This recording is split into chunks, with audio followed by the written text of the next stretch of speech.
Today's other headlines start with President Trump's new tariffs on Brazil, and not just the what, but the why. In announcing a 50% levy on Brazilian imports, Trump cited what he called the witch hunt against Brazil's former president, Jair Bolsonaro. The populist leader is charged with trying to overturn his 2022 election loss. Trump said today his trial, quote, should end immediately, thereby tying the tariffs to Bolsonaro's legal fate. That comes as the administration sent letters today informing 7 other countries of new tariffs. That's unless they can strike deals with the White House by August 1st. They include 30% levies on Algeria, Iraq, Libya, and Sri Lanka, plus 25% on Brunei and Moldova, and 20% on the Philippines. Former President Joe Biden's White House doctor refused to answer questions from Republican lawmakers on Capitol Hill today. Lawyers for Dr. Kevin O'Connor say he invoked his Fifth Amendment rights during a closed-door interview with the House Oversight Committee. O'Connor also cited doctor-patient confidentiality. Republicans subpoenaed O'Connor last month as part of their investigation into Biden's health and mental fitness as president. Biden has strongly denied that he was in any way impaired during his time in office, calling such claims ridiculous and false. Measles cases in the U.S. are at their highest level in 3 decades. That's according to CDC data out today, showing 1,288 cases so far this year. That compares to fewer than 300 cases for all of 2024. At least 3 people have died and dozens have been hospitalized in outbreaks that began in under-vaccinated communities in West Texas and nearby areas. Experts say the measles vaccine is highly effective in preventing infection, but data show vaccination rates have dipped among children since the COVID-19 pandemic. Turning overseas, Ukrainian officials say Russia launched its largest barrage of the war so far, sending more than 700 drones overnight. Buildings burned through the morning in the northwestern city of Lutsk, a critical hub where Ukraine receives foreign military aid. Officials say 10 other regions were also struck.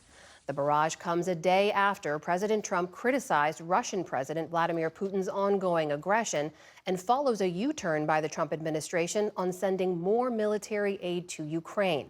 Meanwhile, Good to see you.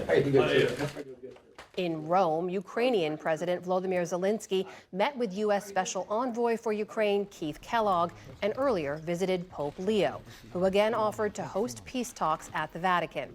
Moscow had previously rejected that invitation. Separately, Europe's top human rights court found that Russia committed widespread violations of international law in Ukraine dating back more than a decade. That includes its role in the downing of Malaysia Airlines Flight 17 over separatist-controlled Ukraine in 2014. 298 people were killed in that crash. The court also found Russia responsible in cases of murder, torture, and sexual violence against Ukrainian civilians, as well as the kidnappings of Ukrainian children. The Kremlin brushed off the court's ruling, saying it has, quote, no intention to abide by it. Southern New Mexico is bracing for more rain after monsoon conditions triggered flooding that killed at least 3 people. Oh my gosh, y'all look. Oh no, oh no. Raging waters gushed through the mountain village of Ruidoso late yesterday, at one point carrying an entire house downstream. The local river rose nearly 19 feet in just minutes. Officials say that a man, a 4-year-old girl, and a 7-year-old boy were swept away. Ruidoso's mayor said the situation could have been even worse, but most people heeded warnings to get to higher ground. In Philadelphia, the city's largest workers' union has reached a tentative deal to end a strike that had halted trash collection and other services. Nearly 10,000 workers walked off the job on July 1st, calling for better pay and benefits. That included around 1,000 sanitation workers, meaning garbage was left to pile up in the streets. In a social media post, Philadelphia's mayor said the strike is over, adding that the 3-year contract would mean an overall pay raise of 14% over the mayor's 4-year term. Union President Greg Boulware told reporters he was not happy with the deal. Why has it ended if you weren't happy with the deal? There was a lot of factors involved in what was going on, and we ultimately did what we thought was in the best interest of all of our membership. The union stood up and fought for you, and we did the best we could with the circumstances we had. The union also represents 911 dispatchers and water department workers. The members still have to ratify the deal before it can take effect. The CEO of social media platform X is stepping down after 2 years in the role. Linda Yaccarino joined the company shortly after Elon Musk bought what was then Twitter in late 2022. At the time, Musk said she would focus on running the company's business operations, leaving him to manage product design and tech matters. Her departure comes a day after Musk's AI chatbot called Grok posted anti-Semitic content in its responses to users.